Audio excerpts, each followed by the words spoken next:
He sat alone in the waiting chamber, hands folded, boots flat on the smooth metal floor. Elias Ward had learned long ago that stillness was a kind of armor. The chamber was built to unsettle.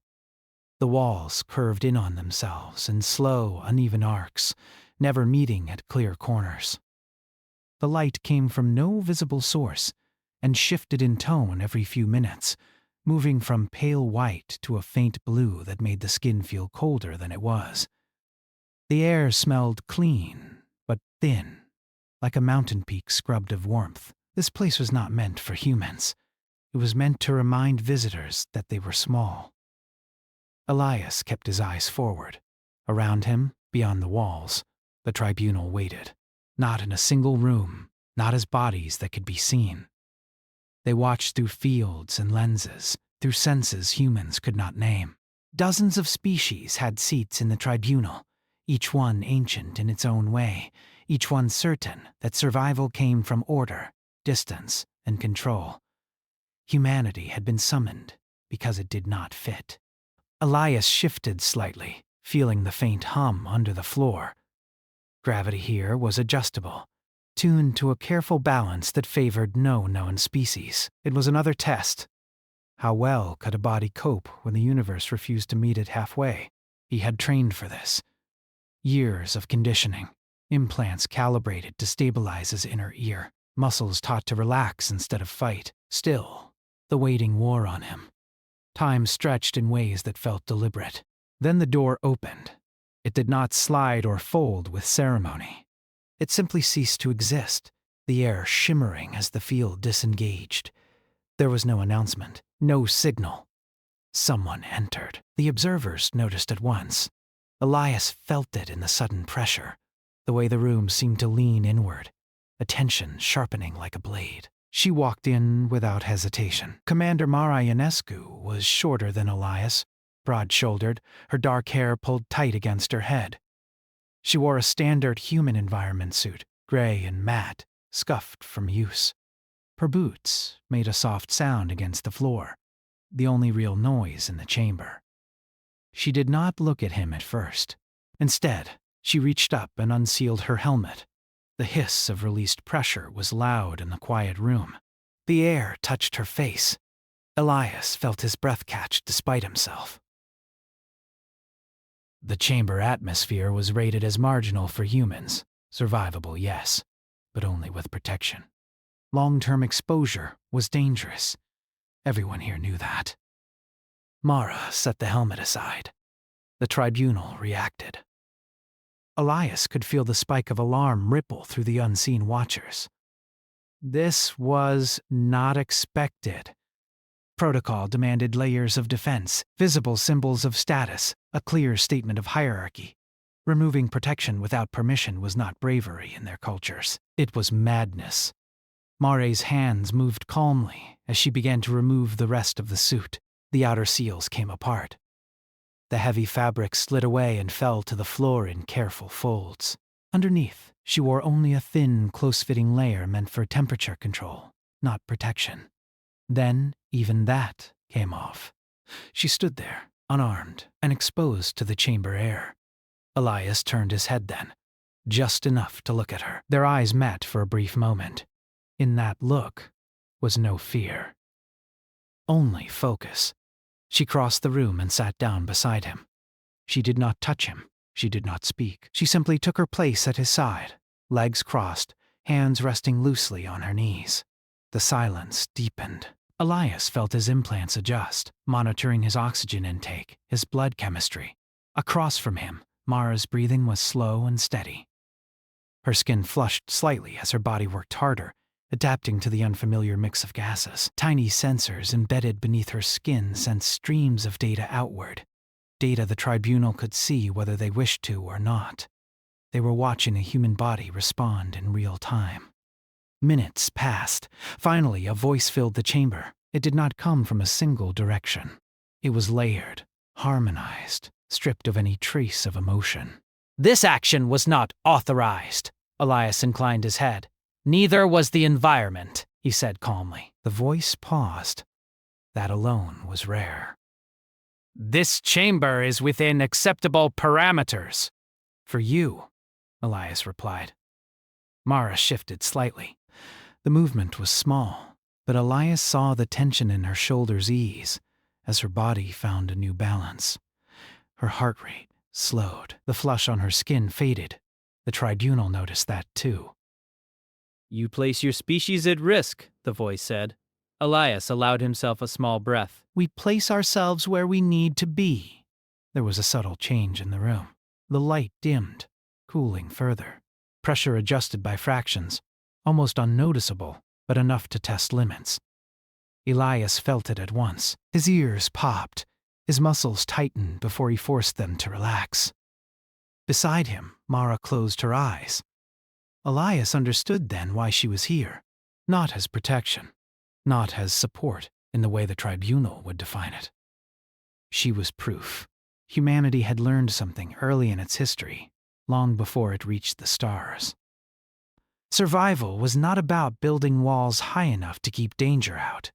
It was about stepping into danger and letting the body learn its shape.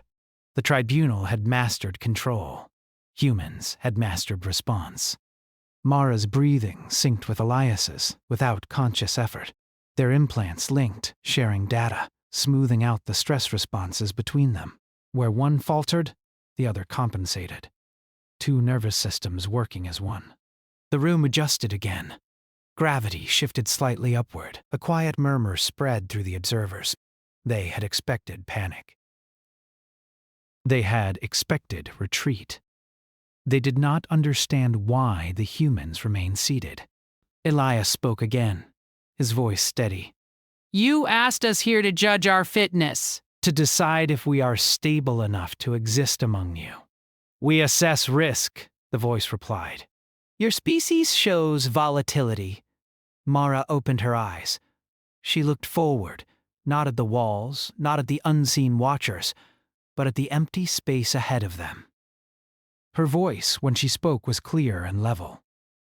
Volatility is how we survived. The words were simple. There was no challenge in them. Just truth. Another adjustment came, sharper this time. A spike of background radiation flared, still within theoretical safety margins, but only just. Elias felt nausea rise and forced it down. His implants worked hard now, filtering, repairing at the cellular level. Mara's jaw tightened. A thin line of blood appeared at the corner of her nose, then stopped as quickly as it came. The tribunal recoiled.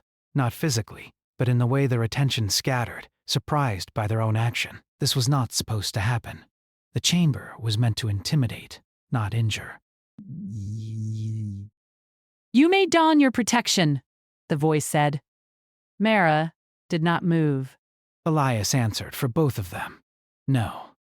Silence fell again, heavier than before. In that quiet, something shifted. Not in the room, but in the understanding between species. The tribunal began to see what humans were showing them. Not defiance. Not recklessness. Connection. Most species in the galaxy survived by separating risk. Leaders were shielded. Workers were expendable. Systems were built so no one failure could spread. Humans had done the opposite. They shared risk. They linked their strengths and weaknesses until the line between individuals blurred. Alone, a human was fragile. Together, they were resilient in ways no simulation had predicted. Mara reached out then, just slightly, and placed her hand flat on the floor between them. Elias mirrored the gesture.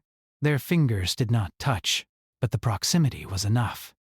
Their implants synced fully. The chamber stabilized. The tribunal withdrew its pressure not as a concession, but because the data no longer matched their models.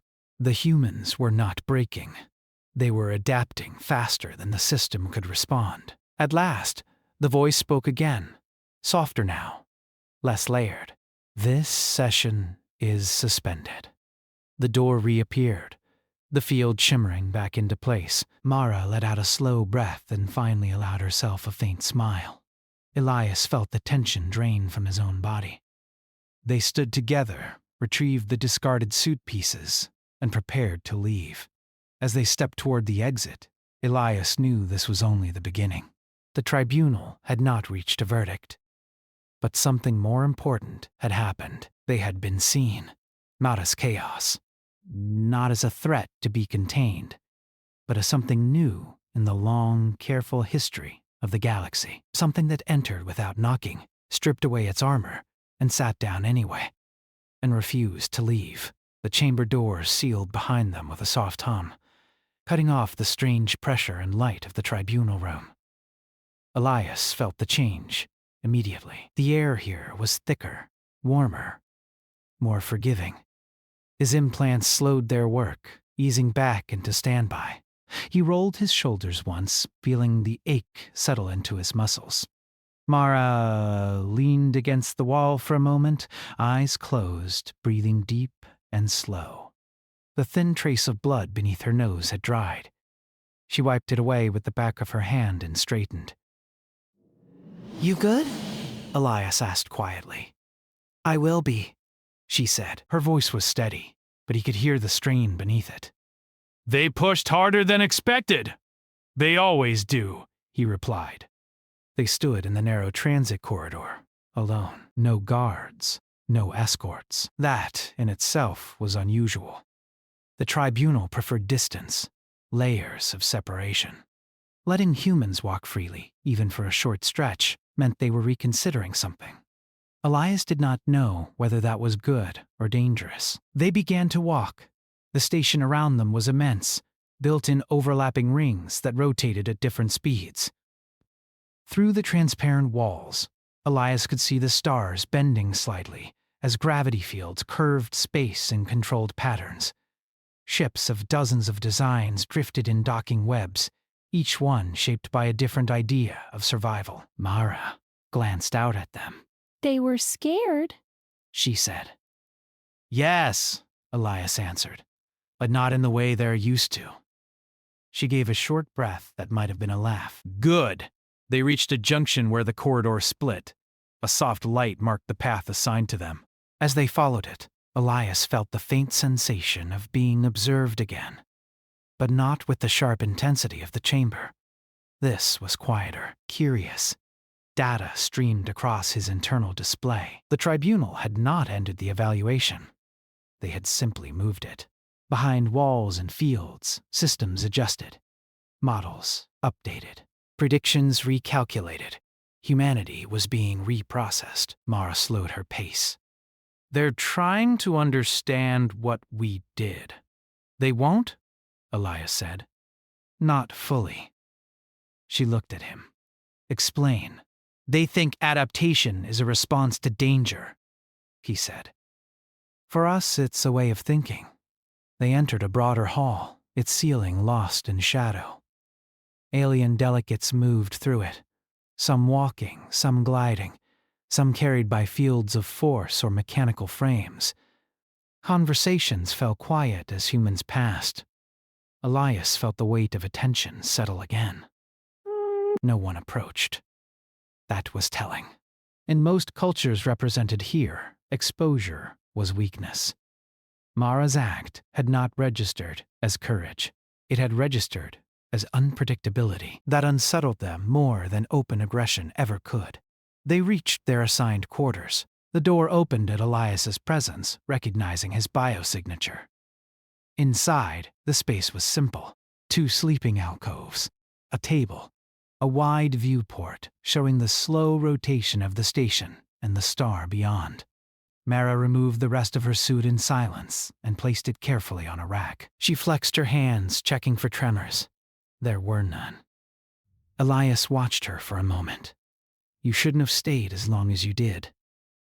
She met his gaze. "You shouldn't have been alone." He nodded. There was no argument there.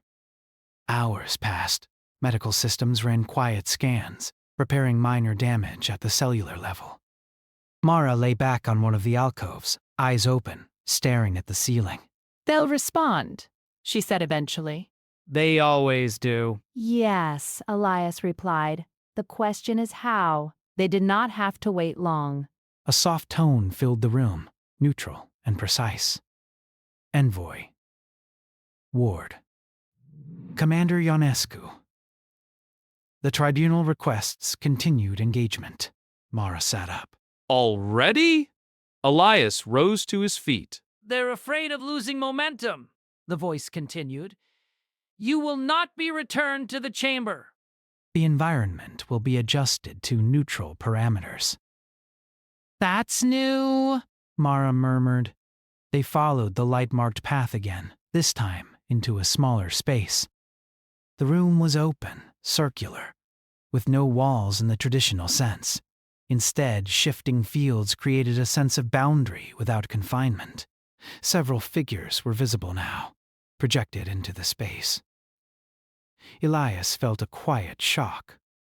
They were not hiding. 3 species chose visible forms, each one a representation simplified for human perception. Tall, jointed beings with translucent skin, a floating lattice of light and matter. A low, wide form that rippled like liquid metal. The tribunal was meeting them halfway. This is an adaptive interface, the voice said, now tied to the light form. We believe direct presence will improve understanding. You believe a lot of things? There was a pause. Correct. Elias stepped forward slightly. Then let us continue. The light in the room shifted, stabilizing. Data flowed between systems openly now, no longer filtered. The tribunal projected scenarios, simulations of human expansion, models of conflict and cooperation. You destabilize existing structures, the lattice being said. Your alliances change faster than projected norms. We change them when they stop working, Elias replied. You integrate risk at all levels, said the liquid form. Leadership exposure is statistically inefficient. Mara met its gaze. It keeps us honest. The projections shifted. Images of human colonies appeared. Worlds with harsh climates, thin atmospheres, high radiation. Places other species had marked as marginal or impossible. You settle unsuitable environments, the tall figure observed. We settle where we are needed, Elias said. The tribunal analyzed this statement longer than the others. Then the light form spoke again. Your biology should not permit this rate of expansion. Mara smiled faintly. Then you're measuring the wrong thing. Silence followed. Not empty, but dense with processing. Elias realized what they were circling. The tribunal understood technology. It understood genetics. It understood strategy. What it did not understand was culture as a survival mechanism. Humans did not optimize for stability. They optimized for continuity. The tribunal changed tactics. A new projection appeared. A future scenario. Human expansion unchecked. Conflict with an established power. Escalation. Collapse. The simulation ended in shared destruction. This outcome has a high probability, the light form said. Elias studied the image. Only if we're alone. The tribunal waited. Mara stepped forward. Every time you've modeled us, you've treated us as a single unit. One species acting with one will. That's not how we work. The projections shifted again. Smaller groups, fractured paths, independent choices. These outcomes are harder to predict, the lattice being said. Yes, Elias replied. They always are. The tribunal withdrew the simulation. You are inefficient, the liquid form said. You are unstable. You expose key individuals to unacceptable levels of risk. Mara's voice was calm. And yet, we're still here. Another pause. Elias felt it then. Not hostility. Not rejection. Something closer to uncertainty. The tribunal had ruled galaxies for millennia by shaping behavior, by enforcing norms that favored slow change and controlled growth. Humanity did not fit because it refused to be shaped from the outside. It bent itself instead. The light form dimmed slightly. Your demonstration altered our assessment parameters.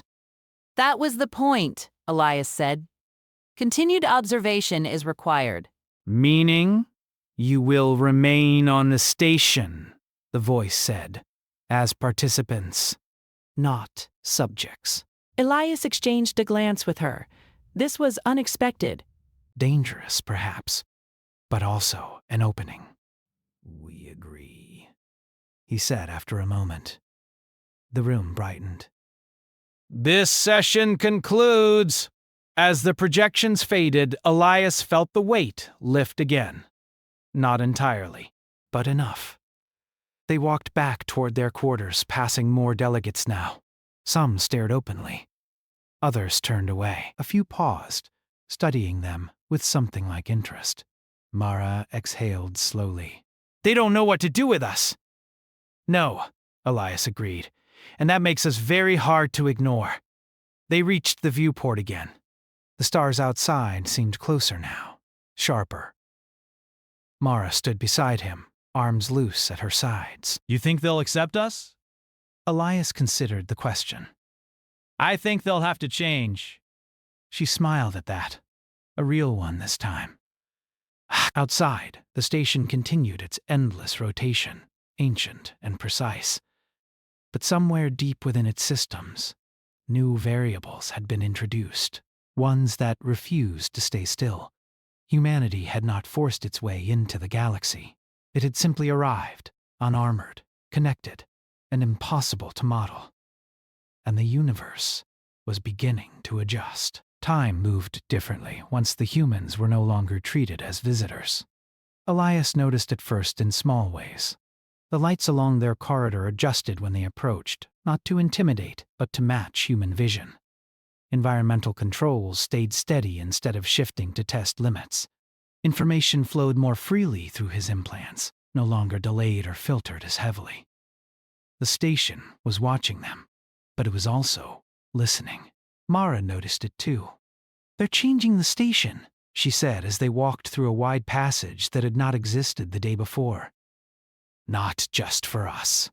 For the idea of us. Elias nodded. They don't do that lightly. They had been on the station for 6 cycles now, long enough for the novelty of their presence to fade, but not long enough for the tension to disappear. Delegates from other species had begun requesting indirect contact, not meetings, observations, questions sent through layers of translation and delay. Humans, it seemed, had become a problem worth studying. They entered a shared space where several non-human envoys gathered. No one blocked their path. No one challenged them. That silence was heavier than any hostility. A tall, jointed being turned its head as they passed. Its eyes focused sharply on Mara. Then Elias. Data flickered across its translucent skin. You continue to operate without visible hierarchy, it said. Mara stopped. Elias did as well. We have hierarchy, she replied. We just don't wear it. The being considered this. How do you prevent collapse? Elias answered. By letting systems fail small, instead of pretending they won't fail at all. The being made a sound that might have been acknowledgement. It turned away. They continued on. Later that cycle, the tribunal summoned them again. This time, not to a chamber or interface room, but to a viewing platform overlooking the station's core. Massive energy structures rotated below, held in balance by mathematics older than most civilizations present. The light form appeared beside them, brighter than before. You have altered internal debate structures, it said. That wasn't our intention, Elias replied. Intent is not required for impact, the tribunal said. Mara leaned on the railing, looking down into the slow-turning heart of the station. So what's the concern? The projections changed. A new set of data appeared. Not simulations of humans, but records of other species. Declines, stagnation, civilizations that had reached equilibrium and then stopped growing. Not dead, just still. You introduce pressure, the tribunal said. Pressure creates change. Yes, Elias said. That's how life works. For you, the voice replied. For others, pressure leads to fracture. Mara straightened. Then the problem isn't pressure. It's brittleness. Silence followed. Elias saw it then. The tribunal was not afraid of humanity because it was violent or aggressive. It was afraid because humans reminded the galaxy of something it had spent ages trying to forget. Growth hurts. The tribunal spoke again. Your methods cannot be universally applied. We're not asking you to apply them, Elias said. We're asking you to let us exist. The light form dimmed slightly. Existence without constraint destabilizes shared systems. Mara's voice softened. So does stagnation. The tribunal did not respond immediately. Instead, it shifted focus. Observation phase will expand, it said. Human representatives will be embedded in select interspecies operations. Elias felt a flicker of concern. Embedded how? As participants, the voice said. You will act alongside others, not as overseers. Outcomes will be evaluated. Mara exhaled slowly. You're testing us? Yes. And the others? Elias asked. They are testing you, the tribunal replied. The first assignment came quickly. A trade route dispute near the edge of mapped space. 2 species.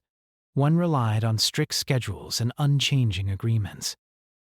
The other adapted routes dynamically, responding to environmental shifts. The conflict had stalled for years, costing resources and lives. Humans were sent not to command, but to observe and assist. Elias and Mara boarded a small transport, its interior unfamiliar but functional. Representatives from both species were already present. They sat far apart, eyes averted, tension thick in the air. No one spoke to the humans.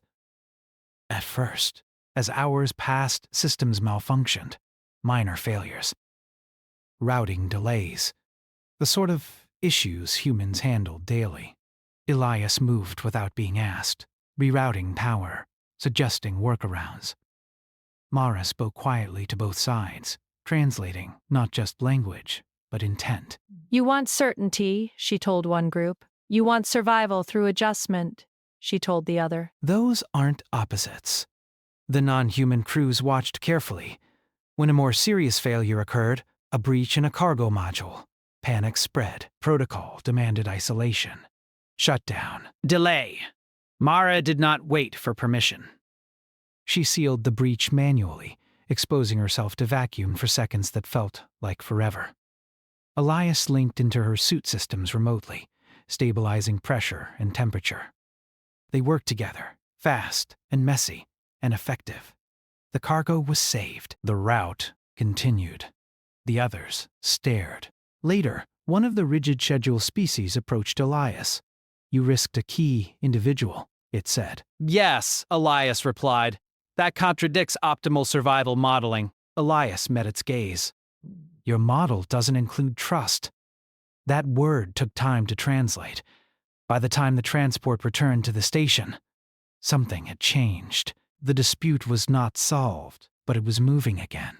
Adjustments had been made. Flexibility introduced on one side, stability offered on the other. The tribunal reviewed the data in silence. You intervene directly, it said. We participate, Elias corrected. Mara added. You can't understand a system from outside it. The tribunal processed this. More assignments followed. Human presence became less unusual. Not accepted, but expected. Other species began to ask questions directly now.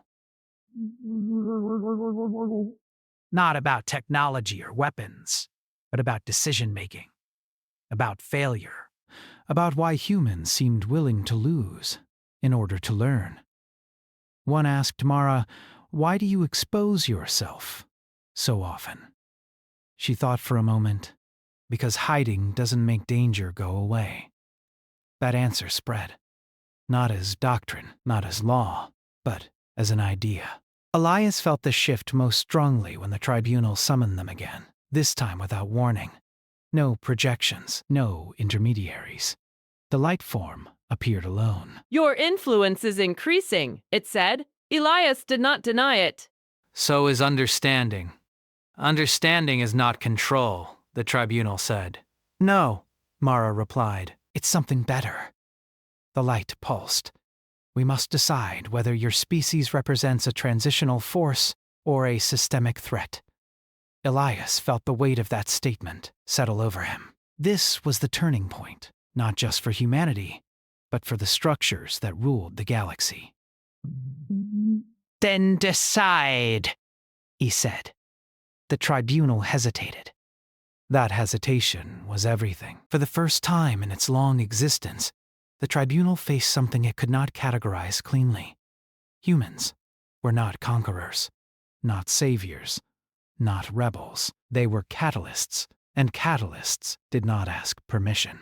Outside the station, ships moved along ancient paths, unaware that the rules guiding them were beginning to bend. Inside, systems adjusted again, quietly, subtly. Humanity had not broken anything yet, but the cracks were there. And through those cracks, change was already growing. The first real crisis came without warning. Elias felt it before any alarm sounded. A sharp spike of data cut through his implant feed, raw and unfiltered. Power fluctuations, structural stress, emergency signals layered over one another too fast for normal processing. Mara was already on her feet. That's not a drill, she said. The station lights flickered once, then steadied. But the hum beneath the floor changed pitch, dropping into something deeper, strained. Outside the viewport, several docked ships drifted out of alignment, their guidance fields struggling to compensate. Elias pulled the data into focus. Core imbalance, he said. Not catastrophic yet, Mara repeated. The tribunal's voice did not come immediately. That alone told Elias how serious it was. When it did speak, the layered calm was thinner than before. Multiple systems are failing across rotational sectors. What caused it? Elias asked. External stress combined with internal rigidity, the tribunal replied. Mara snorted softly. That's a long way of saying things couldn't bend. The station had been designed to endure slow change, not sudden strain. But, for millions of cycles, that had been enough. But the galaxy was not static anymore. Trade routes shifted. Energy demands spiked. Conflicts flared and cooled faster than the models allowed. And now, the station itself was paying the price. Which sectors? Elias asked. The response came with coordinates. Too many. Mara scanned them. You can't isolate that cleanly. If one ring goes, the stress will cascade. Yes, the tribunal said. Our projections indicate a high probability of systemic failure. Elias felt the meaning settle in. Not just damage. Collapse. How many lives? He asked. There was a pause, longer than before. Significant. Mara turned toward the corridor. Then, we don't stand around talking. The tribunal hesitated. Your intervention may increase unpredictability. Elias met the projected light. Right now, predictability is killing you. Silence.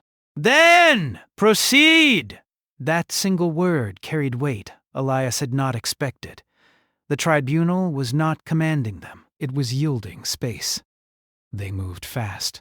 Emergency teams from dozens of species flooded the corridors, each following their own protocols, their own chains of command.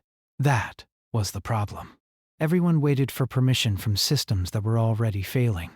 Humans did not wait. Elias linked into the station's infrastructure, not to override, but to reroute. He did not try to control the whole system. He broke it into smaller problems, manageable ones.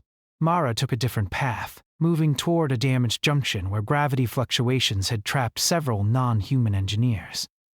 The environment there was unstable, pressure swinging hard enough to crush unprotected bodies. She sealed her suit halfway, enough to survive, not enough to isolate. She needed to feel the changes. Elias, she said over the link, I'm going in. I see it, he replied. I'll smooth the gravity spikes. It won't be perfect. It never is, she said, and cut the channel. Elias focused, hands moving as if he were touching the systems directly. He introduced delays where there had been rigid timing, flex where there had been none. The station resisted at first. Its safeguards fought him. He let them. Instead of force and control, he worked around it, using redundancies the designers had never meant to use at once. The structure groaned, but it held. In the junction, Mara reached the trapped engineers. They were panicking, limbs locked by shifting force, eyes wide with fear. Their species was not built for sudden change. Look at me, she said, her voice clear through the chaos. Breathe when I tell you. They hesitated.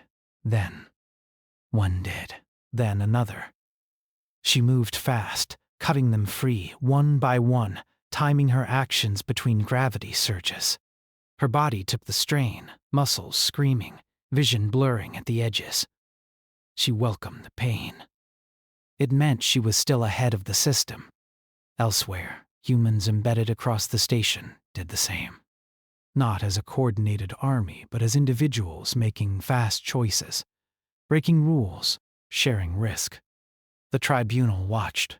For the first time, it did not try to manage the response. It observed. Systems failed. Others adapted. The cascade slowed, then stopped. The station did not return to its old balance. It found a new one. When the immediate danger passed, the aftermath was loud with activity, repairs, medical aid, debriefings layered with confusion and disbelief. Elias found Mara near the core platform, sitting on the floor, back against a support strut. Her hands trembled now that the danger had passed. You're hurt, he said. She shook her head. Just tired. He sat beside her, mirroring her posture. You pushed too far. So did you, she replied. They shared a quiet moment, watching the energy structures below stabilize into unfamiliar patterns. The tribunal summoned them again. Not to a chamber, not to a platform, to the core itself. They stood within the heart of the station, surrounded by light and force and motion. The tribunal manifested more fully than ever before.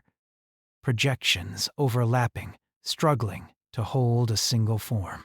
You prevented collapse, it said. We helped, Elias replied. You disrupted established protocols, the tribunal continued. Yes, Mara said simply. The light flickered. Our systems were not designed for this type of response. That's the point, Elias said. The tribunal processed this longer than anything before. Your methods increase short-term risk, it said, but reduce long-term failure. Mara looked up at the shifting light. That's what adaptation is. Silence followed, not confusion this time. Consideration. We have ruled through stability, the tribunal said. We now observe that stability without flexibility leads to extinction. Elias felt a quiet weight lift from his chest. Not relief. Something deeper, understanding. You don't need to become like us, he said. You just need to make room for change. The tribunal's form softened. Your species cannot be contained within existing frameworks. No, Mara said. We were never asking to be. The tribunal reached a decision then. Elias felt it ripple through the station, through its systems and signals. Humanity will not be classified as a threat, it said, nor as a controlled entity. And what will we be? Elias asked. The light pulsed. A variable.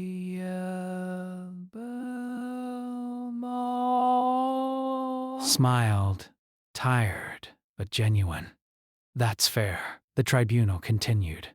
Your presence will alter governance structures. This carries risk. So does staying the same, Elias replied. The tribunal did not argue. As the projections faded, Elias realized something important. Humanity had not won a place through force or fear. It had earned it by stepping into uncertainty and refusing to step back. Outside the station, word spread quickly. Other species had felt the tremor, had seen the data. The ancient order had bent, just slightly. Enough to let something new through. Elias helped Mara to her feet. Together they walked out of the core, not as guests, not as subjects, but as participants in a galaxy that was finally beginning to move again.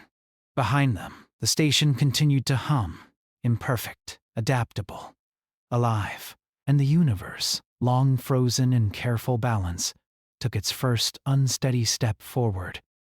The station did not return to normal after the crisis. Elias noticed it in the days that followed. Systems no longer snapped back into old patterns.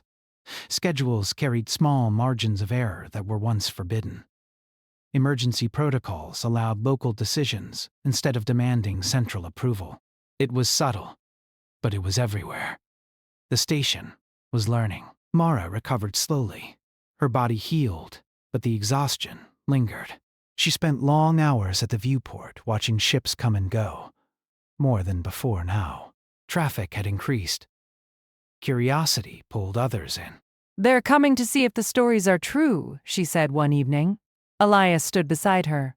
Stories spread faster than policy. They always do. The tribunal did not summon them for some time. That worried Elias more than constant oversight ever had. Silence here meant debate. Old structures did not give up easily. When the summons finally came, it was different again. No voice. No projection, just a request for presence in a wide assembly space. They entered together. The chamber was vast, open, filled with representatives from dozens of species. Some stood on platforms, some floated, some occupied mechanical frames built to carry forms never meant for gravity. The air buzzed with quiet conversation that faded as the humans arrived. Elias felt the weight of history pressing in. This was not a test. This was a decision.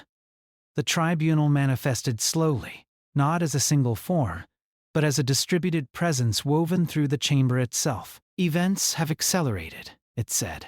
Mara folded her arms loosely. That happens when things start moving.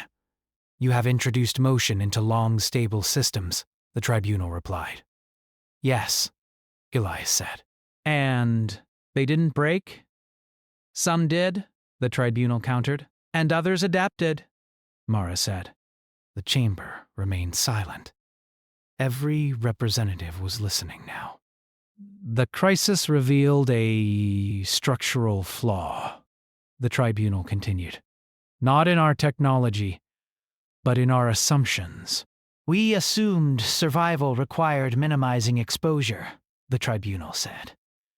Your species demonstrates survival through managed exposure. A ripple moved through the assembly. Unease. Interest. You allow failure, said one delegate, its voice sharp.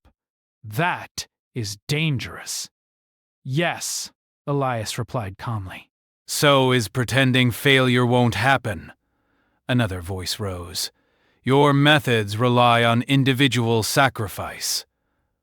Mara met its gaze. They rely on shared responsibility, the tribunal spoke again. Humanity will be granted full participant status within interspecies governance. The words settled slowly, like dust after a shockwave. Not guests, not observers, participants. Elias felt a quiet breath leave his chest that he hadn't realized he was holding. This status includes influence, the tribunal continued. And accountability. Good, Mara said. We don't do well without either. Some delegates shifted.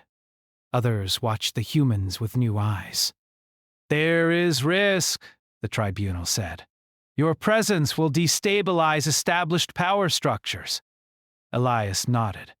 They were already unstable. The tribunal accepted that, without comment.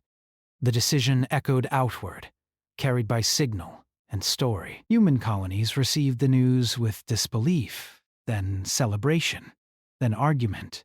That, too, was expected. Humanity never moved as one. On the station, changes accelerated. Joint teams formed, mixed crews. Shared command structures that looked messy on paper and worked better in practice. Not always, but often enough. Mara was asked to train others in crisis response. She refused to lecture. Instead, she worked alongside them, letting mistakes happen while standing ready to catch the worst consequences. They learn faster this way, she told Elias. You're changing them, he said. No, she replied. They're changing themselves. Elias took on a different role. He helped redesign decision systems, introducing feedback loops that allowed dissent without collapse. It was slow work, frustrating, necessary. Not everyone welcomed it. Some species withdrew, others resisted quietly, clinging to old hierarchies. A few openly challenged the tribunal's choice. One such challenge came sooner than expected. A coalition threatened to leave shared space entirely, severing trade and cooperation. They cited instability, human unpredictability. The tribunal convened an emergency council. Elias and Mara stood together again, but this time they were not alone. Others stood with them, species that had seen the crisis firsthand, that had been pulled back from the edge by human willingness to act. The debate was fierce. Fear clashed with possibility. At last, Elias spoke. You're right, he said to the challengers. We are unpredictable. We don't promise safety, murmurs rippled through the chamber. We promise response, he continued. When things go wrong, we don't hide. We show up, Mara added quietly. And we don't show up alone. The coalition hesitated, not convinced, but uncertain. In the end, some left. The galaxy did not shatter. Trade routes shifted. New connections formed. Losses were felt. So were gains. The universe adjusted. Time passed, not measured in cycles or sessions, but in changes that stuck. The station became less of a fortress and more of a crossroads. Ideas flowed as freely as ships. One day, standing again at the viewport, Mara spoke without looking away. Do you ever think about that first room? Elias smiled faintly. All the time. She entered without knocking, Mara said softly. Undressed. Sat down. Terrified them, Elias replied. No, she said. It confused them. He considered that. Yes, it did. Outside, a human ship docked beside one from a species that once refused direct contact. Crews moved between them without ceremony. Mara stretched, wincing slightly. You think this lasts? Elias watched the stars drift. Nothing lasts. She nodded. But it moves. Yes, he said. It moves. Far from the station, in places the tribunal had never ruled directly, human settlements thrived and failed and rebuilt. They learned. They adapted. They carried the same pattern outward, not as conquest, but as presence. Humanity did not become the center of the galaxy. It became something harder to define. A current. A force that entered spaces it wasn't designed for, stripped away false protection, and took its place beside others. Not to dominate, not to obey, but to stay. And as the universe continued its long, uncertain journey, it did so with something new at its side, unarmored, unpredictable, and very hard to stop.